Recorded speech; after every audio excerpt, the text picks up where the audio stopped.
At the we will go for the first half an hour. I will ask the ambassador some questions, and then we'll open up to the floor for the second half. So if you have questions that you want to ask, please send me a message directly and just a couple of words about what the question is about, and that way I can let you know when we're about to put you in. Okay, so that'll come in the second half. So while everybody's coming in, I just wanted to welcome everyone. And on behalf of the American Club of Hamburg, I'm David Zeller, president of the club. And it's an honor to have you with us tonight for this important conversation. We're very privileged to be joined by Ambassador Douglas Lute. He just carries a lot of weight in the discussion of transatlantic security. Um, just to tell you a little bit about him, he served as the U.S. Permanent Representative to NATO from 2013 to 2017. And that was a time of mounting global tension. Obviously, what was going on in Ukraine had started during that period. And before that, he held the post of Deputy National Security Advisor under both Presidents Bush and Obama. He coordinated U.S. policy on Iraq and Afghanistan. He's a retired three-star general with deep operational experience and an unmatched understanding of both military and diplomatic dynamics. So today, as the war in Ukraine grinds on and questions grow about the staying power of the West, his insights will be very timely here. Um, Following his recent attendance at the Munich Security Conference, Ambassador Lute he'll talk a little bit tonight about the current state of NATO, the consequences of U.S. Potential lack of participation with what's happening there, and also what this means for European security and Russian deterrence. So it's a lot. It's a big bill here. And I just want to remind everyone here that on May 6th we will have former White House correspondent Christopher Marshall. He'll be at the Rickmers for a dinner speech for the American Club, and the topic is Trump's first 100 days. So, Ambassador Lute, thanks for being here with us, and thanks for making time. You're in the East Coast, so it's about 1:30 in the afternoon for you, right? Right, that's right. Yeah, no, it's good to be with you this evening, Hamburg time. So we'll just start very broadly here. Just maybe just give us an assessment with all. There's just so much going on. I was just talking to the ambassador before you all got on, and it's hard to know even where to start with everything. So just let's just start broadly. Just tell me about Sure. this time that we are experiencing now and how you see it. Well, David, first of all, thanks to you and the club for the invitations. It's good to be back with any setting of German Americans. I can kind of consider myself a German American in a sense because I grew up in Bavaria in the American military zones during the height of the Cold War. So I graduated from West Point in 75. By 1976, I took my first posting in Bayreuth. Then subsequently over the next 10 or 12 years, I was in Stuttgart, I was in Nuremberg, I was in Schweinfurt, the normal American army places. And so I consider Germany sort of a second home. And it's always good to be back with those of you who live there.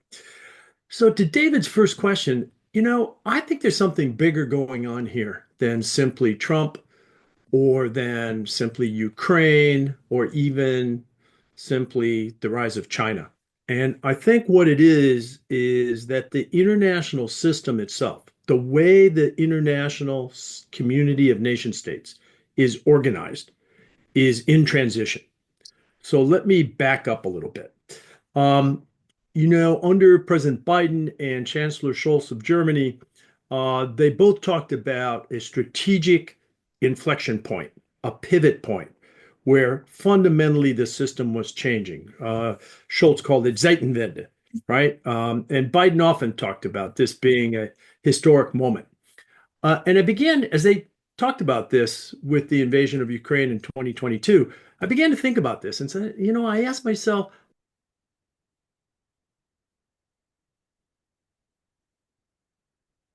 Hold on just a second. We just lost him for a moment here. think it's just muted for a second, Okay, how Ambassador. about now? Okay. Yep. Got you back. Okay, Thanks. where did I lose you? Or where did you lose me? Something just happened. I don't know. Okay, all right, no worries. About, So, about, about 10 seconds ago, I say. okay, so as I was saying, I think Biden and Schultz were right that this is a Zeitenwende. And I began to wonder, have I seen one of these before? Have I personally experienced one of these moments before? And it took me back to 1989, 1991, where I think undeniably the structure of the international system changed, right? And as I reflect back in terms of November of 1989, the fall of the wall, the breakdown of the Iron Curtain, within a year, the reunification of Germany by the end of 90, at the end of another year, the end of 91, the breakup of the Warsaw Pact, the dissolution of the Soviet Union, and that all in a 2 year period, a relatively compact historical period, represented a fundamental change in the world because we went from a system, a bipolar system, the West against the USSR and its allies, which had persisted since 1945, arguably, right? So for more than 40 years, we went from a bipolar system to arguably a unipolar system because one of the poles had fallen, right? The Soviet Union. And that unipolar world where the US and its allies together represented the power structure in the world really persisted for probably 25 years or so, right? And then it began to gradually shift. And what I think we're seeing today is the impact of this change in the world system. How is it changing? It's fundamentally changing first and foremost because of the rise of China. China was not a global power in 1989, 91. It's no denying it is today.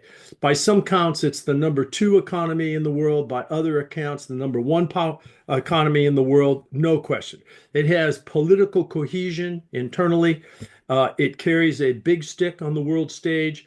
It has undergone the most significant militarization increase in its military power in recent history of any state in recent history. So clearly, China has risen, and that represents a fundamental difference. Um, Meanwhile, the United States, at least in the last 90 days under President Trump, has decided to separate itself from its allies in a way that's unfamiliar since World War II or before. And what was once one large polar pole in the international system, the West, is now increasingly looking like perhaps two. So the US under Trump and European allies organized in and mostly around the European Union as a separate and distinct pole. So that shift is taking place.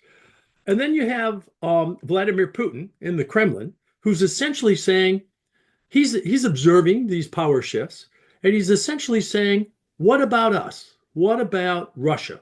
And can we make Russia great again? Shouldn't Russia be one of the poles, one of the power centers in this new international order?" So you have the move from clearly a bipolar world and then 89, 91, a unipolar world, and to now a more gradual shift towards whatever follows, to a successor system.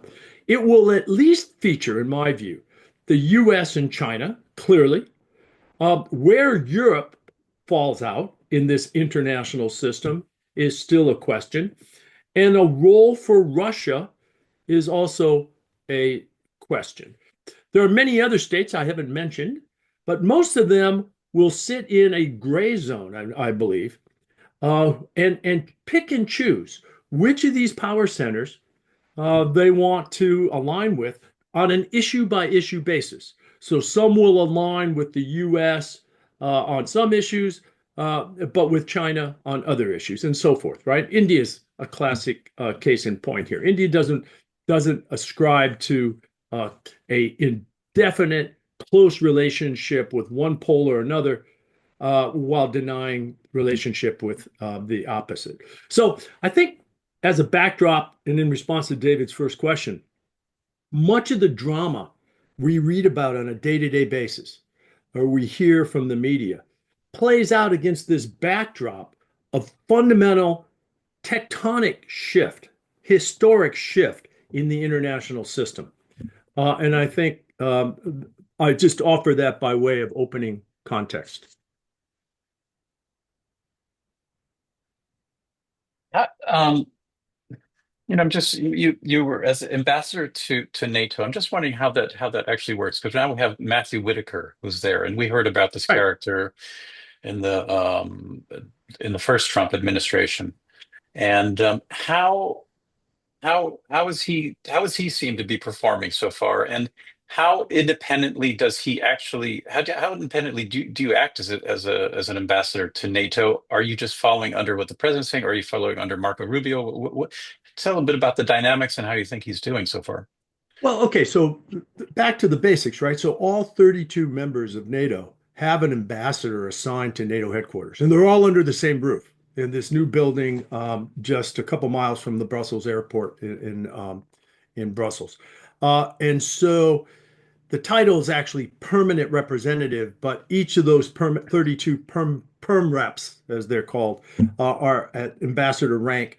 And the consul, the political body of the North Atlantic Council, meets at 32, chaired by the Secretary General, today Mark Rutte, a Dutchman, um, several times a week. And that's why they're permanent. So the idea all the way back in 1949, when the alliance was conceived, was that NATO would be a standing organization. It wouldn't meet episodically, but it would be a standing organization, and the ambassadors would be in the chair. Now, the alliance also meets at least 5 times a year at the ministers level, right? So the Secretary of State joins foreign ministers typically twice a year on a routine basis, and defense ministers. So in our case, Secretary Hegseth meets with his 31 Minister of Defense counterparts 3 times a year. So they meet regularly. And then every occasionally, not every year, sometimes not even every 3 or 4 years, NATO convenes at the head of state and government level in the summit at a summit level. There's the next summit is scheduled for this summer in The Hague. So it meets at various levels over time, but the role of the ambassador is to represent his or her country on a day-to-day basis in Brussels. In the case of the U.S., as the U.S. ambassador to NATO, I dual reported. And by that I mean I reported first to both the Secretary of Defense and the Secretary of State. Um, but then, of course, I was appointed by the president, in my case, by President Obama, for whom I had worked for 4 years in the White House, as David said, mostly on the wars in Iraq and Afghanistan. So you have this relationship with the president, but you don't talk to the president very often. Uh, in this case, so it's hard to judge the internal personal dynamics of Whitaker, now Ambassador Whitaker, our current U.S. ambassador in Brussels at NATO headquarters.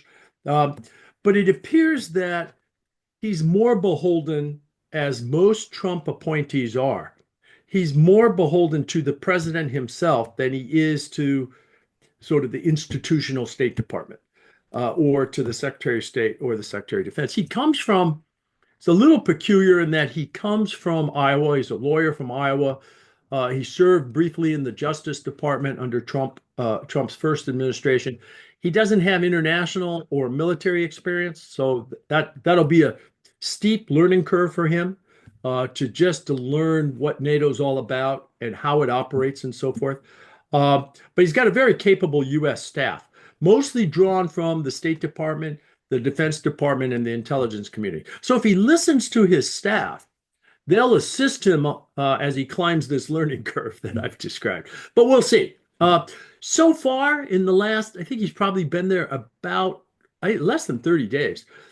He's set out for himself a pretty prominent public profile. So you can see him on YouTube, you can see him on social media and so forth. It's simply too soon to tell how he'll relate to the rest of the U.S. government. But I hope he listens to his staff. And now, given that the U.S. might not play the role that we expected just 6 months ago with NATO and this. How do you see how's it developing? They just had the meetings now in London. What do you see? What's new from this, and how does this look going forward? Well, one thing that's new, David, and it reflects this, as I described in my opening, this bit of a divide, bit of a fracture between the United States and our European allies. Uh, the European allies have begun to meet without the United States, right? So this happened in the wake of the Munich Security Conference, where Vice President Vance gave a very contentious speech. You saw President Macron of France convene European leaders. A couple weeks later, Starmer from the UK convened European leaders, uh, and they've begun to talk amongst themselves about essentially about this divide between Europe and our European allies in the case of at least during this administration, this Trump administration, and they've begun to contend with the question of can Europe actually muster the power to be a player on the international scene even if it's not attached permanently to the United States? What if, could Europe be an independent pole in the international system? And as I reflect, and by the way, there's no answer to that yet. This is an open question, right? I observed that the European Union has about an equal percentage, about a quarter of the global GDP, which is about what the US has, right? So economically, Europe certainly has the power to be one of these centers, these global centers. Um, in terms of political power, that question rests with the cohesion, the political cohesion of the European Union. That's sometimes strong and sometimes not so strong. I mean, you have among the 27 members of the European Union some who are often at odds with the majority. Think of Orban's Hungary, for example, or Poland under Kaczynski. Not so much under Tusk, but under Kaczynski. And the Slovaks have their own view on things and so forth, right? Ultimately, you had the UK leave the Union because of domestic priorities. So political cohesion is there by way of the Commission and the Council and so forth, but it has its challenges. The real question, the real open question with regard to European power is not economic power and not political power, but hard power, military capability. And this is really the question of the day.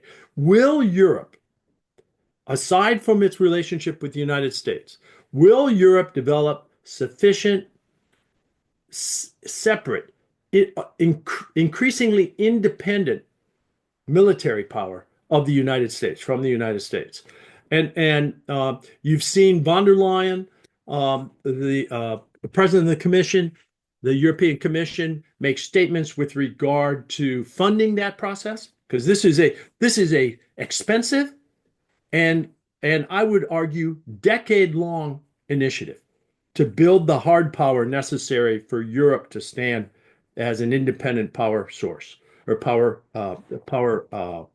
node. But you've seen some early steps. You see, as Germany begins to form its next government, you see Merz make statements that suggest that he'll be a player in this transition towards European hard power. But it's too soon to tell. And the reason this is a challenge is that after 1989-91, European defense industry took a vacation and largely took it, I would say, 30-year vacation on production of hard power capabilities. And now some of that made sense, right? Because the Soviet Union dissolved. So why would Europe continue to invest over those 30 years?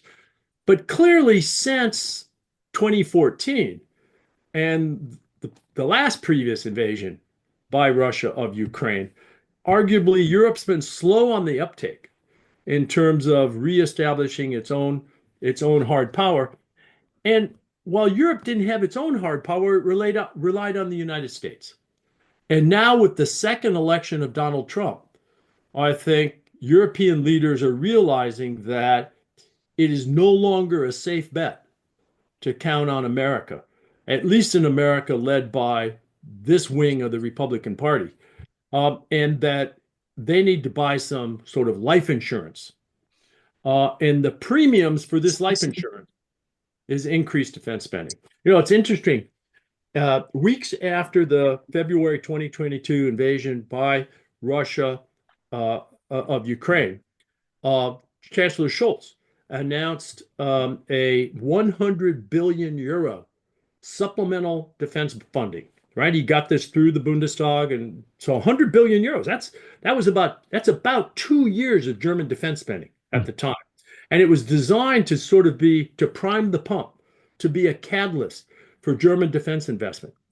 The first two systems announced to be paid for by this 100 billion euro German fund were both American systems.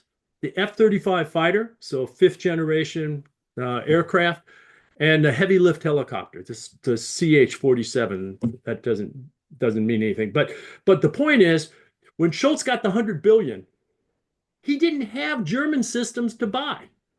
He didn't have European systems that could compete with these American systems. So he had to buy American. And that's the fundamental political problem. If Europe has to buy American to develop its own hard power, it won't have the political staying power to do so. Because when the Bundestag appropriated 100 billion euros to Scholz, they didn't imagine that this was all going to be spent in the United States. Those parliamentarians imagine this is going to be spent in their districts, right? And so forth. So German and European defense industry has got to catch up, and it's got to catch up quickly. And I think that's fundamentally what we're seeing today. With respect to what von der Leyen was putting out there, is that something that would eventually take form as a European common defense ministry, or will that be will this still go under NATO, or would it go under each country for itself? Sort of Yeah. what structure, what form would that So, take? so I think it's quite clear that it won't be centralized at the commission, that there will be mechanisms that enable national defense spending, right? So she's announced two initiatives that are especially interesting. One is, I think it's a 150 billion euro uh, program to serve as sort of a catalyst for increased defense spending inside the nation states. So these would not build military capabilities that belong to the European Union. They would simply promote the defense industry development that I mentioned. The other, and this one is even more significant, excuse me, and she announced this at the Munich Security Conference this last February, was that she's taken steps to remove what's been referred to inside the European Union as the debt brake.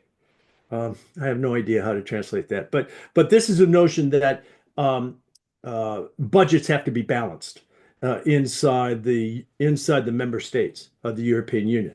She's heading up an initiative that says if you go into debt, you can go into deficit spending if the deficit spending is spent on defense capabilities, and that's huge, right? So that would promote capability inside the 27 member states. So she's taken steps that really focus back on promoting investment of national capabilities inside the 27 states, not so much centralized at the union. And how do you see it if like I think just today I was reading that Trump was saying you either take Russia's deal or you can you risk losing your country. How do you see this playing out? What's going on there? Well, of course, my kind of sarcastic response to that, David, would be, well, whatever Trump says today, if you don't like it, just be patient, because today's only what is it? It's only Thursday. He's still got a couple of days in the week. He'll change his mind, right? So fundamentally, what you can expect from Donald Trump is uncertainty, unpredictability, disruption, sort of edging onto chaos, right? Because he views those qualities as important in his deal-making style. Now, I think he dismisses the fact, or he overlooks the fact that it creates chaos for everybody else. He's not worried about that. Okay. He's into how he can build individual leverage, and he views this disruptive, unpredictable style as being in his advantage. So one thing is we shouldn't worry too much about day-to-day pronouncements because who knows? He may change. Um, Look, the reality here is that I believe that he and his administration really want the war in Ukraine to end. They pose this most often on humanitarian grounds. I think he even said today in the statement you're referring to, David, that there are 5,000 soldiers being lost every day. Look, honestly, I don't believe he gives a single care about the casualties. He certainly doesn't seem to care that Ukrainian civilians are being lost at an exorbitant rate, all by way of Russian attacks, right? Um, he doesn't really attend to the facts of the war in Ukraine. I mean, he's even inverted the fact that Russia is the invader and Ukraine the victim of aggression. I mean, he's inverted that. He's accused Zelensky of starting this war. I mean, it's just which is just crazy. Um, so hard to say where this is going to end up. Uh, I do think that the war in Ukraine is today the most important tactical action with regard to that strategic backdrop that I mentioned. If Russia prevails in Ukraine, uh, and if Zelensky is forced to surrender, then I think that will accelerate the shift towards a multipolar system. It will certainly amplify Russia's power. It will further divide the US from Europe because the Europeans are unlikely to put up with that from the Trump administration. And it's very good news for President Xi of China because it suggests to Xi that in his neighborhood, he could do what he wants. And that the international rules that have ordered the international system since, I would argue, the end of the Second World War, right? That those rules have atrophied or maybe even dissolved to a point that hard power is all that counts. I was recently re-looking my copy of the Charter of the United Nations, right? And in the second article, it says the following. This organization is based on the principle of sovereign equality of all its members. So sovereignty, right? The right of every nation state to choose its own path, elect its own leaders, agree its own constitution, make decisions like, shall I be part of the EU? Or shall this country be a member of NATO, right? Those are sovereign decisions, right? So that's in the UN Charter. And it's at play today in Ukraine. What they're fighting over in Ukraine today is the right of Ukraine to be a sovereign nation, as represented in the UN Charter. Two lines down from that in the UN Charter, all members shall refrain from the threat or use of force against the territorial integrity or political independence of any state. That's exactly what's at risk in Ukraine today. Russia is saying we will dominate Ukraine. We can dictate Ukraine's future, and the Ukrainian borders mean nothing. Right? So while Ukraine is the most deadly conflict underway today, and there's no dismissing Trump's focus on the human cost, right? Big principles are at risk. And how this gets resolved on the tactical battlefields of Ukraine will either accelerate or help shape how the international system falls out. And the real question, I think, for countries like Germany and the United States is, how much do we value territorial integrity? How much do we value our own borders? How much do we value the right of our countries to choose our own path? And if we believe in those principles, then Ukraine is easy. Ukraine is self-evident in terms of what we're fighting for. And look, I believe that European leaders largely understand this. And maybe it's because Europe, much more recently and much more seriously than the United States ever has been under threat of the loss of territorial integrity, the loss of national sovereignty, right? Europe understands that in a way that Donald Trump and his team do not. So obviously, I think a lot's at stake there, and Ukraine is going to be the next big indicator of how it turns out. What do you know about how much support Ukraine is currently receiving? Has the U.S. administration really pulled away the support at this stage, or are they still getting support, intelligence, satellite imagery? What's the status of it now? So I believe that the Trump administration continues to provide Ukraine military assistance, which was approved under the previous administration, approved under Biden. So there's a bit of a pipeline of equipment that's flowing, and Trump at one point paused that briefly, but that's been turned on. Likewise, as you suggest, David, the American intelligence to Ukraine is happening so far. It's been sustained. And you see occasionally, if you follow Ukraine closely, you'll see occasionally Ukrainian strikes against military infrastructure inside Russia. A lot of that is based on intelligence, especially satellite-based intelligence that the U.S. provides. And all of this exchange, the providing of materiel and the providing of intelligence is done in Wiesbaden at the headquarters of U.S. Army Europe. And so it's being done under a U.S. umbrella. That, of course, is at risk. I mean, if Trump could turn that off overnight, because he's the commander in chief. This is a military event. This is a military action, and he could order that ended. And of course, Zelensky knows that. Now, the good news for Ukraine is that they are less reliant on U.S. support, both material and intelligence, than they were when they were invaded in 22, right? Last year, for example, estimates are that Ukraine produced by itself, inside Ukraine, 60% of its defense needs. And these are dominated by Ukraine's ability to produce drones.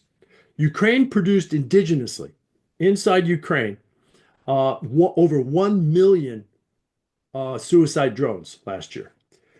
80% of the casualties on the front line between Russia's occupying forces in Ukraine, 80% of the casualties today are caused by drones. So the reliance on artillery, the reliance on long-range rockets, the reliance on aircraft is less than it was even a year ago. And Ukraine is increasingly becoming self-sufficient. Now, Europe provides, set aside the US, Europe provides about 20% of Ukraine's needs. So you got 60% provided by Ukraine, 20% roughly provided by Europe. If the US drops off, the question will be, who fills that gap? Who fills that 20% gap today provided by the US? And I say it is certainly inside Europe and Ukraine's capabilities to fill that gap without the US. Now, it's not perfect because there are some high-end US systems that aren't produced anywhere else, right? Like Patriot Air Defense System, for example, which is the high-end air defense system that's protecting Kyiv, the city of Kyiv. That nobody else produces that. So if the US falls aside, there'd be a gap there that'd be hard to fill. The US has satellite-based intelligence systems that no European country has. So there would be gaps, and Ukrainians would suffer if Trump pulls the plug on US military support. But in the long run, I still have confidence in Ukraine. And the reason I say this is that they're getting stronger as the war goes on. Russia's growing weaker as the war goes on. Now, fundamentally, you can say, okay, great, but Russia's 3 times the size of Ukraine. So Russia can suffer this kind of attrition. Now, estimates are over 800,000 battlefield casualties by Russia among Russian forces. That's obviously significant. And the Russian economy is suffering from both the sanctions and from the fact that Putin has transitioned his commercial economy to a war footing, right? Inflation is something like 10%. Interest rates are something like 20%. All Western technology is basically blocked from Russia. And most important, and something I never would have guessed, is that in roughly 2 years, Europe has removed its dependency on Russia's number one export, right? Oil and gas, cheap oil and gas. Um, that is a strategic move that has been a significant war enabler for Ukraine. And I don't see that changing. So look, the bottom line is if the US walks as Trump's impatience seems to suggest he's willing to do, right? If the US walks away from Ukraine, I think Europe is in a position to fill some of the gap and Ukraine some of the gap. But the end result is that Ukrainians will suffer if the US leaves. So I hope it doesn't happen, but almost daily you get some sort of threat from the White House that he's ready to walk away. I have a question from the gallery here. Paul, go ahead with your question. Hi, hello, Ambassador. Thank you for doing this. I'm a Sure. student at LSE now, and last year I was at Sciences Po, which was very illuminating. You touched on the kind of spending piece of this, which is the 800 billion figure you mentioned. And I think, as you mentioned, it's not even clear that that's an actual commitment to spending. But assuming we do get that over the next few years, what would be the coordination mechanism for that spending? Would it be NATO, which, if the U.S. is still involved in some capacity, I assume the U.S. would want a leadership still position there. If it's the EU, would these countries be willing to defer to Brussels, and also von der Leyen on that? And if it's sort of a coalition of the willing, like we're now talking about in Ukraine, countries that are smaller, like the Baltics or, Finland, would they fear being left out? So just sort of how do you see Yeah. that playing out? Thank you. So it won't be NATO. You know, even the Trump administration doesn't understand this, but NATO funding is about $2 billion a year, and that's the operating fund that keeps the lights on at NATO headquarters, and civilian salaries and so forth. But those are operating costs. NATO doesn't. Well, NATO owns very little hardware as NATO. I mean, it owns two air fleets that are significant. The AWACS fleet, which is this, sort of Boeing 707 with the big radar dome across the top and so forth, which is used for airborne command and control. And it owns a set of high-end drones that are based in Sigonella, Italy. Um, and NATO owns and operates those systems. That's it. NATO owns no tanks, it owns no warships, it owns no, except for the airplanes I mentioned. So the money would certainly not be managed by NATO. What I understand of von der Leyen's initiative is that she will, while the commission would be the source of this funding, the funding would actually go to member states with the idea of promoting integration among pacts of nation states. So, for example, you might have 3 or 4 states that come together, develop a high-end missile defense system or air defense system, and produce it together in a cooperative arrangement. So, von der Leyen would very much like to see increased efficiencies because of that kind of industry integration, right? I don't think that she'll simply say, look, Germany, you get 100 billion of this 800 or 850. It won't be that. She'll use it to try to promote sets of nation states, subsets of the 27, to integrate and become more efficient together, which is a good, it's a good initiative. But again, the problem here, the challenge, the fundamental challenge is right now, European defense industry is starting from scratch. It's at the start line of what I think is probably a decade-long investment program. And because, unlike in the old days, because these firms are now privately owned with boards of directors, with shareholders and so forth, right? Investment decisions aren't going to be made simply because the government asks, right? Or simply because they tune in, the CEO tunes into, the German American Club and is convinced by the argument, right? It's got to be a commercially wise decision. And that means that it's got to be a decision that makes worthwhile the hiring of new laborers, the building of new factories, the establishment of new supply chains, right? And they are only going to do that. These CEOs are only going to do that if it makes sense for that company.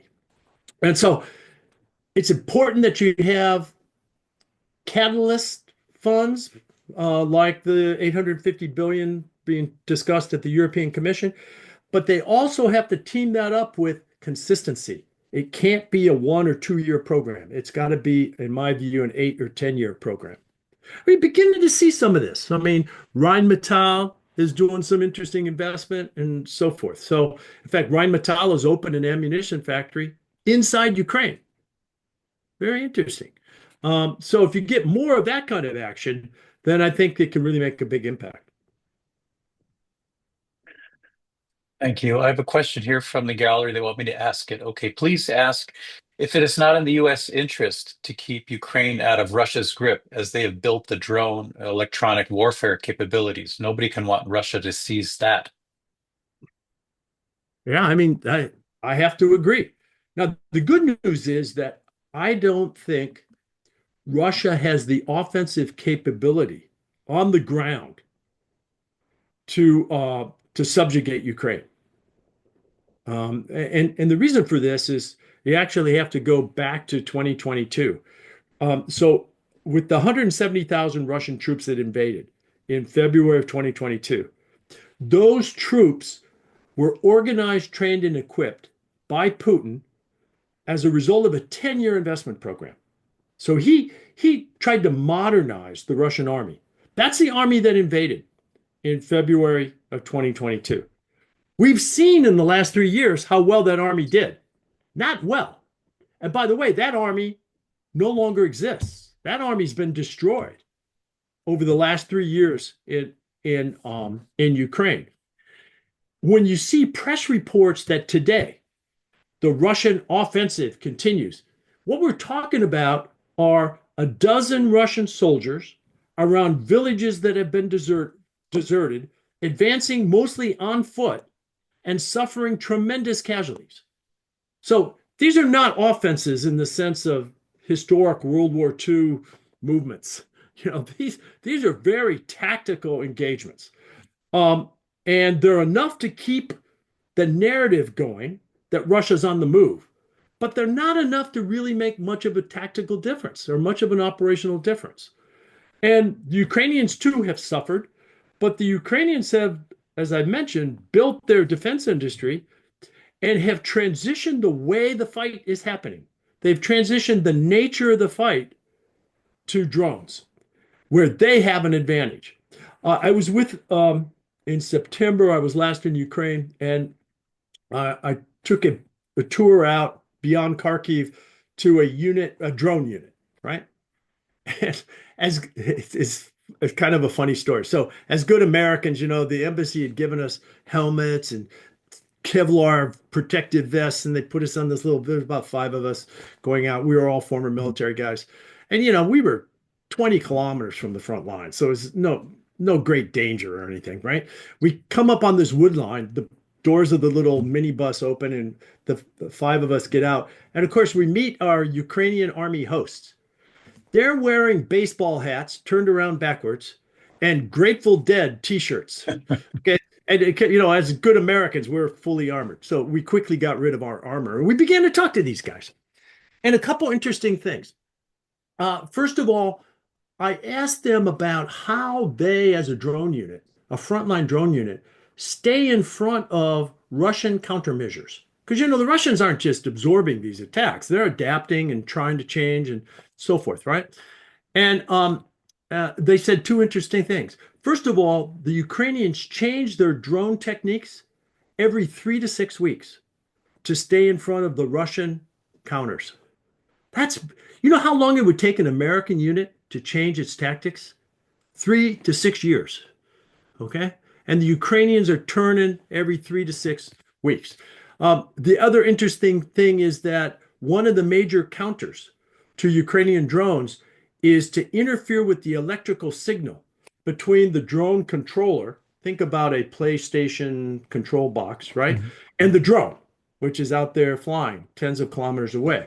So if you can intercept that electronic signal, the drone is, you can't control the drone, right? In counter to that, the Ukrainians have now developed drones that are controlled by very Mhm. thin, hairline thin fiber optic cables, which unravel behind the drone as it flies and are not subject to electronic interference by the Russians. Incredible. I mean, just think about that. Um, and that's amazing. So I asked the Ukrainian, I say commander, but he didn't look like a commander. You know, he's got his t-shirt and so forth, right? I said, well, which drones are the best? And I was kind of hoping he'd say, well, you know, this particular model that the United States has provided. And he said, no. We don't use any American drones. They're too expensive. They take too long to get here. And, you know, I said, well, so which drones do you use? He goes, well, the best reconnaissance drone, the one that they fly out to find the Russian targets, is actually Chinese made. Wow. So that got my attention because I kind of figured China's on Russia's side, right? No, it's Chinese made. I just said, well, how do you get this? He said, we buy it on Amazon. And I said, how do you physically receive this thing? He goes, we go to the next village and the Amazon guy delivers it. Okay. It's like, how do you pay for this drone? He goes, well, on our unit website, okay, there's a donate now button on the Crowdsourcing. website. And they crowdsource into contributions from Ukrainian citizens and I suppose Germans and Americans too, right? They crowdsource the funding to buy Chinese drones that are delivered by Amazon. That gives me great confidence that Vladimir Putin's low-grade, thuggish, occupying army is not going to beat Ukraine. The quality differential between that army and the Russian occupying army is tremendous. And besides all that, the Ukrainians are fighting for their own territory. And the Russians don't know what they're fighting for. So Russia has a quantitative advantage, a numbers advantage, the economy, population, and so forth, right, over Ukraine. It has no such advantage on the quality front. Ukraine has all the quality advantages. So there are a lot of historical examples where a smaller, higher quality army defeats a larger army of lower quality. And I think that's the situation that's playing out in Ukraine. Now, just as a footnote, that's not to deny that the Ukrainians are suffering under this model. But it gives me confidence that in the long run, even if they have to go to guerrilla warfare tactics, the Ukrainians are not going to surrender. Okay, let's go to Mike. You have a question for the ambassador? Ambassador, first of all, thanks for giving me the opportunity and also to the club, of course. Sorry, I don't have a camera on me. Okay, my question is, Ukraine once returned their nuclear arms to Russia, and therefore they were given security or safety guarantees by the U.S., by the British and the United States. And Russia. Yeah, and Russia, sure. And Russia. Yes, definitely, yes. Yes. Now I also see the discussions here in Germany already that we're talking about European and also German nuclear arms. And if I see the global thing, America's strength very much depends also up to now on all its allies. If all those individual countries, which now feel being left alone, I'm just talking about maybe the Philippines, I'm talking also about Taiwan and others. Japan. Now, it depends, yeah. and they all may think, okay, well, we can't rely on a nuclear umbrella of the United States. We start getting our own nuclear arms.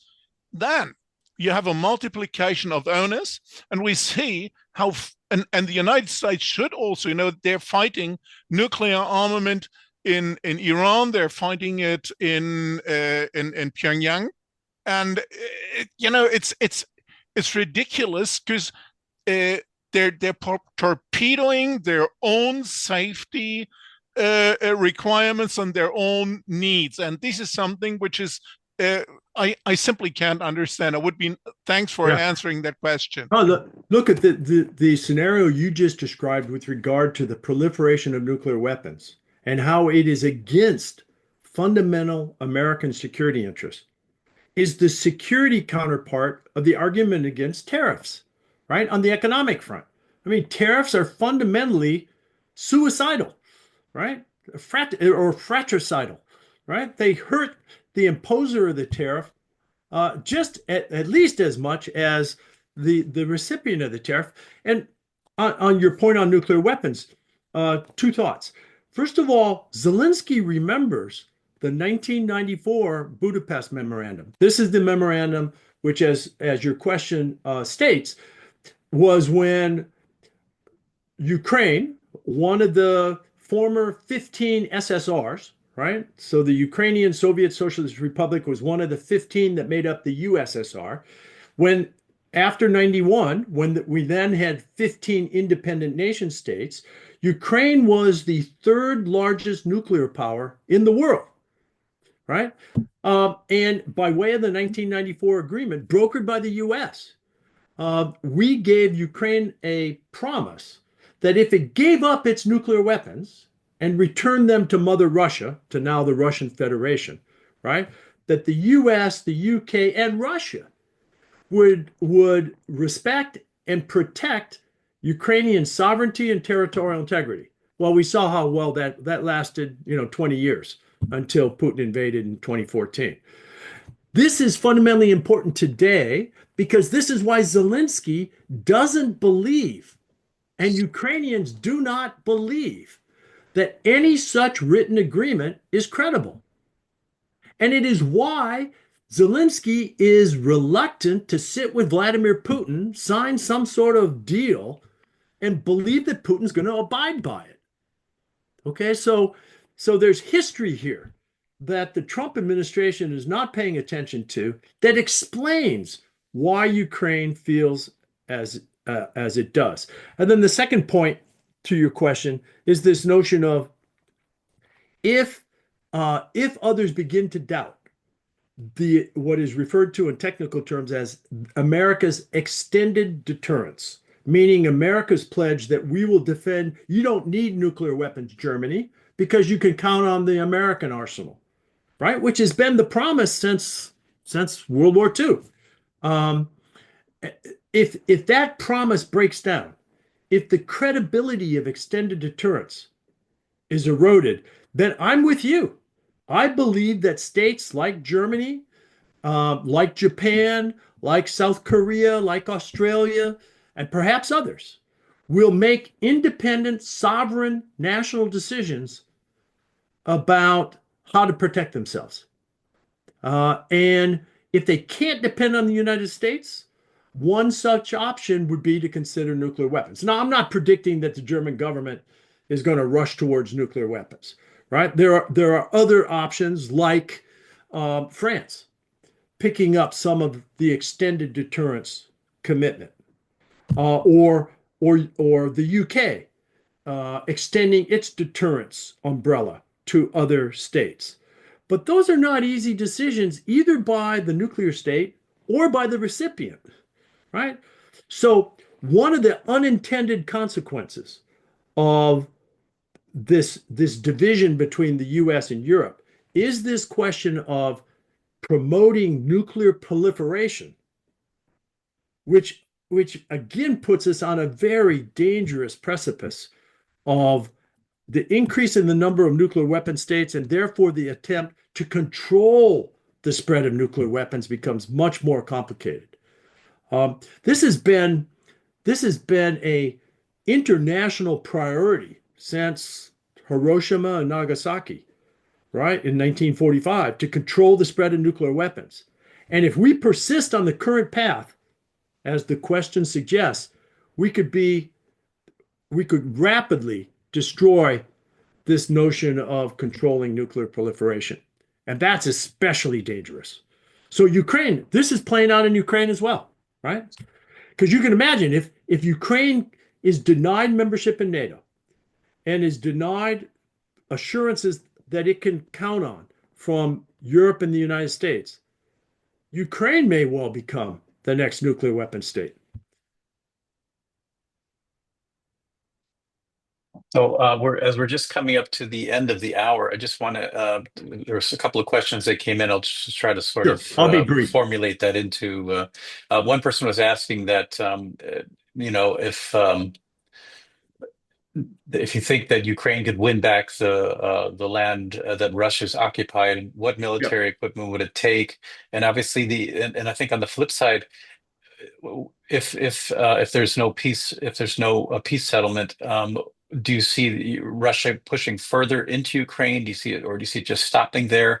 And ultimately, what does that mean for people like us here in Germany? Yeah. So the best chance for Ukraine to actually push the Russians out of their sovereign territory was in 22 and 23.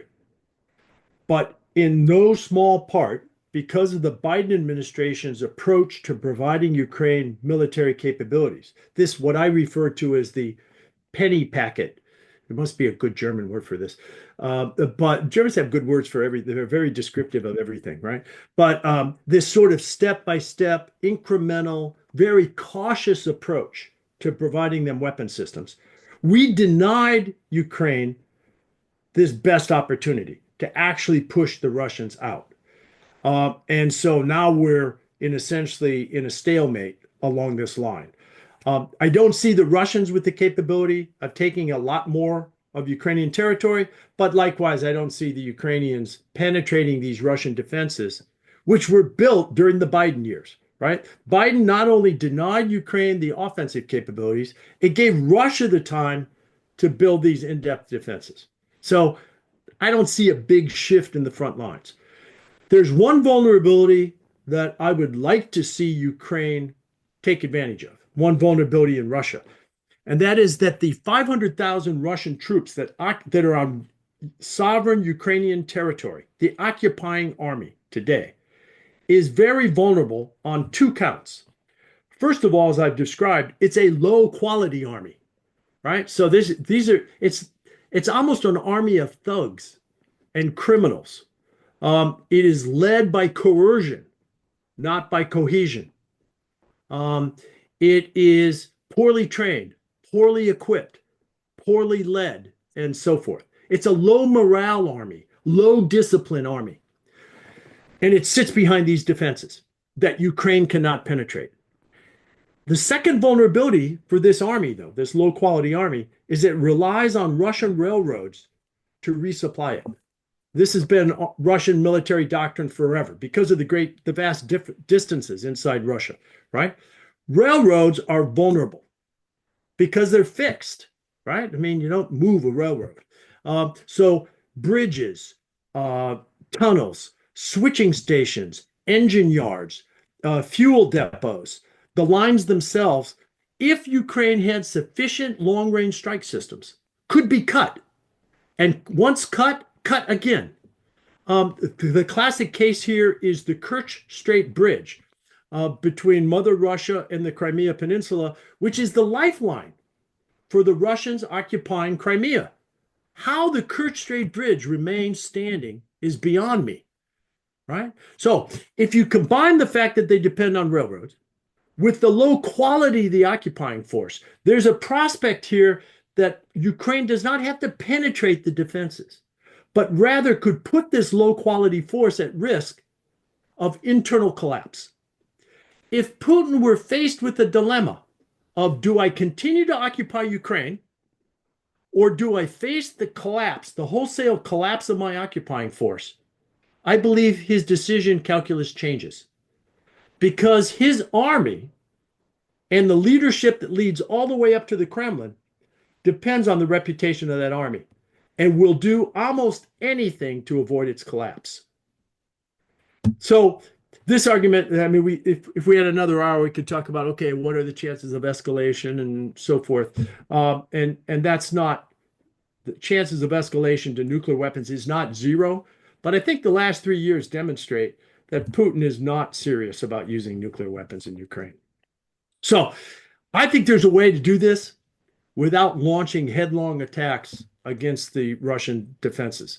But it would mean that the U.S. gets serious about providing what we call ATACMS, which is a ground-based long-range system that Merz does what he says he intends to do, which is to provide the Ukrainians Taurus, which is the perfect system for taking down the Kerch Strait Bridge, and that the Brits and the French continue to provide their air launch system.